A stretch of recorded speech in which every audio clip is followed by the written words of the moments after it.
வணக்கம் நண்பர்களே. காலையில் எந்திரிச்ச உடனே பார்த்தீங்கன்னா வீட்டு விட்டு வெளியே வந்தோடனே நம்ம காடை குஞ்சுகள்லாம் சத்தம் போட்டுட்டு இருந்தது. நேற்று தான் பொரிச்சிருந்தது. சரி, அதுக்கு அப்படியே தீவனத்தை போட்டு விட்டு தண்ணியும் வச்சாச்சு. ஃபஸ்ட் நாள் பார்த்திங்கன்னா கீழே தான் நம்ம தீவனம் போடணும். அந்த கப்பில் வச்சோம்னா சரியாக தீவனம் எடுக்காது. அதுகளுக்கெல்லாம் அப்படியே போட்டு விட்டுட்டு அப்படியே பின்னாடி கட்டுத்தரைக்கு போனேன். கட்டுத்தர வேலையெல்லாம் தம்பி முடித்து நீட்டாக வச்சுருந்தாப்புல. காலையெல்லாம் ஒரு ரவுண்டு பார்த்தேன். காலையிலேயே பில்லு எடுத்துகிட்டு வந்து ரெடியாக வச்சுட்டாங்க காலைக்கு போடுறதுக்கு. மாடெல்லாம் காட்டுக்கு மேய்ச்சலுக்கு போயிடும். காலைக்கு மட்டும் இருந்தால் போதும் அப்படிங்கிறனால அதுக்கு மட்டும் தேவையான அளவு தீவன புள்ளியே இது ஒரு ரகம் கோத்திரி அப்படின்ட்டு அதை அறுத்துட்டு வந்து வச்சுருந்தாங்க. மற்ற மாடுகள்லாம் அப்படியே படுத்துருந்துச்சு. எல்லாத்தையும் ஒரு ரவுண்டு பார்த்தேன், எல்லாம் எப்படி இருக்குது என்ன அப்படின்ட்டு. எல்லாமே நல்லா இருந்துச்சு. அது எல்லாத்தையும் பார்த்துட்டு அப்படியே நம்ம அடுத்ததாக புறா ஷெட்டுக்கு போகலாம் அப்படின்ட்டு அப்படியே வீடியோ எடுத்துகிட்டே நடந்து போனேன். திறந்து விட்ட உடனே எல்லா புறாவும் வெளியில் போயிடுச்சு. திறந்து விட்ட உடனே உள்ளே போகக்கூடாது. அந்த கேஸ் உள்ளே இருக்கும், ரொம்ப சூடாகவும் இருக்கும். அதனால் திறந்து விட்டு ஒரு 2 நிமிஷம் வெயிட் பண்ணேன். ஓரளவுக்கு புறாலாம் வெளியே போயிடுச்சு. எல்லா புறாவும் போகல. அப்புறம் அதுக்கெல்லாம் போனதுக்கப்புறம் அது எது குஞ்சு இருக்குது அப்படின்னு பார்த்தேன். ஒரு 7 குஞ்சு இருந்துச்சு. ஆல்ரெடி பார்த்தது தான். ஓரளவுக்கு நல்லா சைஸ் வந்துருச்சு. அது எல்லாத்தையும் பார்த்துட்டு அடுத்தது பார்த்திங்கன்னா நம்ம ஆட்டு ஷெட்டுக்கு போனேன். போங்காட்டியே ஆடுகள்லாம் சத்தம் போட்டுட்டு அங்கேயும் இங்கேயும் ஓடி ஓடியாந்துட்டு ரொம்ப ஆக்டிவாக இருந்துச்சு. காலையில் நம்ம ரெகுலராக கோதுமை போடுவோம். அதனால் நான் போனாவே கோதுமை கொண்டு வந்திருக்கேன் அப்படின்னு சொல்லிட்டு அது ரொம்ப ஸ்பீடாயிரும். அதே மாதிரி தான் இன்றைக்கும் எதிர்பார்த்துட்டே இருக்குது. இன்றைக்கி வீடியோ எடுத்தனால கையில் கொண்டுட்டு வரல. அதுக்கப்புறம் தான் போய் எடுத்துகிட்டு வரணும். எப்பயுமே காலையில் டைம் நம்ம அந்த ஆடு குட்டி இது எல்லாத்தையுமே பார்த்தோம்னா தான் எல்லாமே நல்லா இருக்கா, க்ரோத் எல்லாம் எப்படி இருக்குது, ஆரோக்கியமாக இருக்கா அப்படிங்கிறது தெரியும். மற்ற டைம் பார்த்திங்கன்னா வயிறு நம்ம தீவனம் சாப்பிட்ருக்கோம், நல்லா உடம்பு இருக்கிற மாதிரி தெரியும். காலையில் நேரம் வெறும் வயிற்றில் பார்த்தா தான் குட்டிக்கெல்லாம் வெயிட் ஏறி இருக்கா இல்லையா நம்ம கண் பார்வையிலேயே நம்ம கண்டுபிடிச்சிக்கலாம். அதே மாதிரி ஏதாவது உடம்பு சரியில்லாமல் இருந்துச்சுனாலும் ஒரு ஆக்டிவாக இல்லாமல் அந்த கூட்டத்தை விட்டு தனியாக போய் நின்றுட்டுருக்கோம். அதுக்கப்புறம் பார்த்திங்கன்னா கொண்டு வந்து கோதுமை போட்டு விட்டோன்னே எல்லா ஆடுகளுமே நல்லா தீவனம் எடுத்துச்சு. ஒரே ஒரு ஆடு மட்டும் கொஞ்சம் உடம்பு சரியில்லை, அதுக்கு கொஞ்சம் மடி வீக்கமாக இருந்தது. அதனால் அடர் தீவனம் அந்த மாதிரிலாம் அதிகமாக கொடுக்க வேணான்ட்டு அதை தனியாக அடைச்சி வச்சிட்டோம். மற்றது எல்லாமே நல்லா சூப்பராக இருந்துச்சு. அதுக்கப்புறம் நம்ம காட்டுக்கு வந்திருந்தேன். இந்த வயலையெல்லாம் பார்த்திங்கன்னா எருமக்கண்ணெல்லாம் ஃபஸ்ட்டு கட்டினப்போ ஒழுங்காகவே மேயல, பில்லு பச்சையாக இருக்கும்போது. இப்போ நல்லா காஞ்சிருச்சு மழை இல்லாமல். இருந்தாலும் இதுகளுக்கெல்லாம் இதுதான் தீவனம். நைட்டு மட்டும் கொண்டு தீவனப்புல் ஒரு கத்தை போடுவோம். அப்படியே இங்கேயே மேய்ஞ்சிட்டே இருக்க வேண்டியது தான். அடுத்தது மழை வந்ததுன்னா நல்லா புல் வந்துடும். அதுக்கப்புறம் நல்லா உடம்பேறிடும். இப்போ கொஞ்சம் இளைச்சிருச்சு, முன்ன இருந்த மாதிரி இல்லை. அதுக்கப்புறம் பார்த்திங்கன்னா நம்ம மாப்பிள்ளை மாடு காலை கொண்டு வந்திருந்தாப்புல. காலை கொண்டு வந்தோடனே நம்ம பெரிய காராம் பஸ் விட்டு சேர்த்தியாச்சு. காலை சேர்த்திட்டு வெளியில் ஒரு ரவுண்டு நடக்க விட்டுட்டு கொண்டு வந்தாப்புல. எப்பயுமே காலை சேர்த்துனதுக்கப்புறம் பார்த்திங்கன்னா காலையும் மாடும் பக்கத்து பக்கத்தில் பார்த்துக்கிற மாதிரி கொண்டு போய் நிறுத்துவோம். அது எதுக்காகன்னு பார்த்திங்கன்னா காலை மாதிரியே கண்ணு போடும் அப்படிங்கிற பெரியவங்க சொல்லியிருக்காங்க, ஒரு ஐதீகம். அதனால சரி ரெண்டும் பார்த்துக்கிட்டோம் அப்படின்ட்டு பக்கத்து பக்கத்தில் பிடிச்சோம். அதுக்கப்புறம் மாடினோட ஹீட்டெல்லாம் கொஞ்சம் அடங்கணும் அப்படிங்கிறதுக்காக எப்போவுமே காலை போட்டுட்டு மாடு சுத்தமாக நல்லா குளிப்பாட்டி விட்டு தான் அனுப்பிச்சி விடுவோம். மேலே எல்லாம் தண்ணி ஊற்றி விடணும். அதே மாதிரிலாம் பண்ணி அதை அனுப்பிச்சி விட்டாச்சு. அதுக்கப்புறம் நம்ம காட்டில் வேலை செய்கிற தம்பி மாடெலாம் காட்டுக்கு கொண்டு போகிறதுக்கு தவிடு பருத்தி கொட்டையெல்லாம் போட்டு தண்ணி ஊற்றி வச்சுட்டு இருந்தாப்புல. நான் போய் அதுக்குள்ளே டேஷ் ஹவுண்ட் குட்டி எப்படி இருக்குன்னு பார்க்கலான்ட்டு போனேன். ஒரு குட்டி கொடுத்தாச்சு, ஒரு மேல் குட்டி. இன்னும் ஒரு மேல் குட்டி இருக்குது. இது 30 நாள் ஆயிடுச்சு.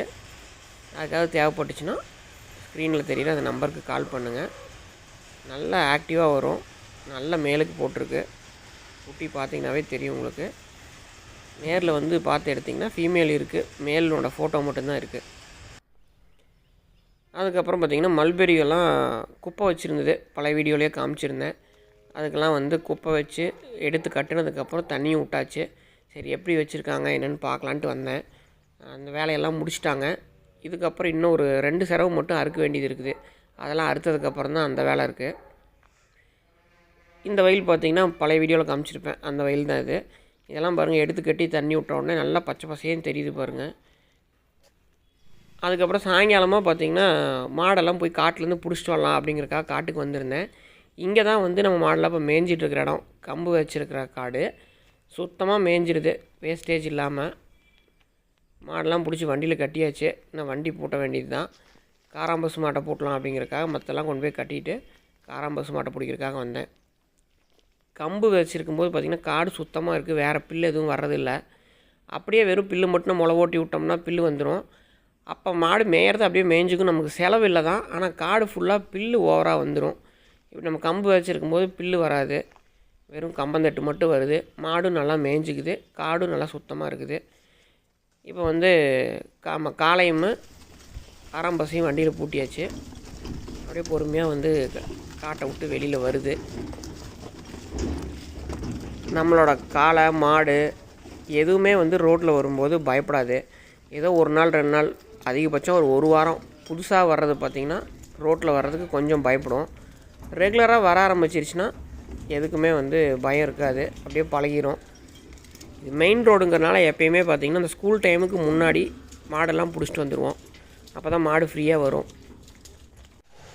மாடெல்லாம் கட்டுத்தரைக்கு கொண்டு வந்து தண்ணி காமிச்சு கட்டியாச்சு. அதுக்கப்புறம் பார்த்திங்கன்னா எங்கள் மாமாவது வந்து கிடாரி வந்து காளை கத்துது. கபியஸ்வந்த் வந்து பிடிச்சிட்டு வந்தான். இது எதனோட கன்று அப்படின்னு பார்த்திங்கன்னா நம்மளோட பழைய மயிலக்காளை, இப்போ இருக்கிற மயிலக்காளைக்கு முன்னாடி ஒரு மயிலக்காளை வச்சுருந்தேன். அதாவது போன வருஷம் ஷோவில் கூட வின் பண்ணியிருந்துச்சு, 3rd ப்ரைஸ் வாங்கியிருந்தது. அதனோட கன்று தான் இது. நல்ல குவாலிட்டியாக சூப்பராக வந்திருக்குது. இன்னும் கொஞ்சம் ஹைட் வந்திருந்தால் இன்னும் சூப்பராக இருந்திருக்கும். இருந்தாலும் இப்போவும் யாருமே எந்த குறையும் சொல்ல முடியாது. இந்த டைம் ஷோ கொண்டு வந்தால் கூட வின் பண்ணியிருக்கோம். அதுக்குள்ளே எங்கள் மாமா வந்து நான் பால் கறந்துட்டு வந்துடுறேன், நீங்கள் பிடிக்க முடியாது, வெயிட் பண்ணுங்கள் அப்படின்னு சொன்னார். நான் காலை பிடிச்சிட்டுனா கபி வந்து மாட்டை பிடிச்சிட்டு இருந்தான். சரி நிக்கலினா வம்பா போயிடும், அவர் பால் கறந்துட்டு வரட்டும் அப்படின்ட்டு அப்படியே கபி வந்து கையில் பிடிக்க சொல்லிவிட்டு நான் இந்த பக்கம் வந்துட்டேன். சாயங்காலம் நேரம் பார்த்திங்கன்னா நம்ம சேவல மாடு ரெண்டுமே வந்து நாங்கள் பால் கறக்க மாட்டோம், அப்படியே கண்ணுக்குட்டிக்கு விட்டுருவோம், பால் விட்டுட்டோம் அப்படின்ட்டு. காலையில் பார்த்திங்கன்னா 3 மாட்லேயுமே வந்து ஒவ்வொரு லிட்டருக்கு கறந்துடுவோம். சாயந்தரம் மட்டும் வந்து கண்ணுக்குட்டிக்கு விட்டுறோம், பால் அதிகம் தேவையில்லாததுனால. மயில மாடு பாருங்கள், எங்கள் மாமா போன உடனே அது பாட்டு கிடுகிடுன்னு பின்னாடி போயிடுச்சு. கால் அணைக்க வேண்டியதில்லை, எதுவுமே தேவையில்லை. இத்தனைக்கும் வந்து இது 5-6 கன்று போட்டுருச்சு. நம்மக்கிட்ட வந்து தான் இந்த மாதிரி பழகிருக்கு. இதுவும் வந்து இன்னொரு மாமாட்ட இருந்தால் நான் எடுத்துகிட்டு வந்தேன், அது பழைய வீடியோலேயே சொல்லியிருப்பேன். நம்மக்கிட்ட வந்த உடனே நம்மளோட கேரக்டருக்கு கொஞ்சம் கொஞ்சமாக வந்து சேஞ்ச் பண்ணிடணும். அதை மாட்டை தொட்டு நீவுறது கழுவுறது அந்த மாதிரி நம்ம பண்ணிகிட்டு இருந்தாவே மாடு வந்து நம்மளுக்கு தகுந்த மாதிரி மாறிக்கும். ஃபஸ்ட்டு ஒரு 10 நாள் பார்த்திங்கன்னா கண்ணுக்குட்டி ஊட்ட பால் கறக்கணும். அதுக்கப்புறம் கண்ணுக்குட்டி விட்டு கொஞ்சம் தள்ளி நம்ம பால் கறக்கணும். அதே மாதிரி பண்ணிக்கிட்டே இருந்தோம்னா அது பாட்டுக்கு பழகிரும். அது எந்திரிக்கும் போது பார்த்திங்கன்னா எங்கள் மாமா காலை பிடிச்சி எந்திரிப்பார் பாருங்க. எந்திரிச்சிட்டு அப்படியே மாட்டை ஒரு தட்டி கொடுத்துட்டோம்னா அது எப்பயுமே அதே பழக்கத்தோடவே இருக்கும். சாயங்கால நேரம் மயில மாட்டில் மட்டும் ஒரு 1/2 லிட்டர் பீச்சுவோம், அவ்வளோதான். அதுக்கப்புறம் பார்த்திங்கன்னா நம்ம காராம்பஸ் காலையில் வந்து சின்ன காராம்பஸில் நம்ம மயிலக்கடாரி சேர்த்தியாச்சு. என்ன கன்று போடும் அப்படின்ட்டு நமக்கு தெரியாது. காராம்பசுவாகவும் போடலாம், மயிலையாகவும் போடலாம். கன்று போட்டதுக்கப்புறம் அதனோட ரிசல்ட் எப்படி இருக்குன்னு சொல்கிறேன். அவ்வளோதான் நண்பர்களே இந்த வீடியோ. நன்றி.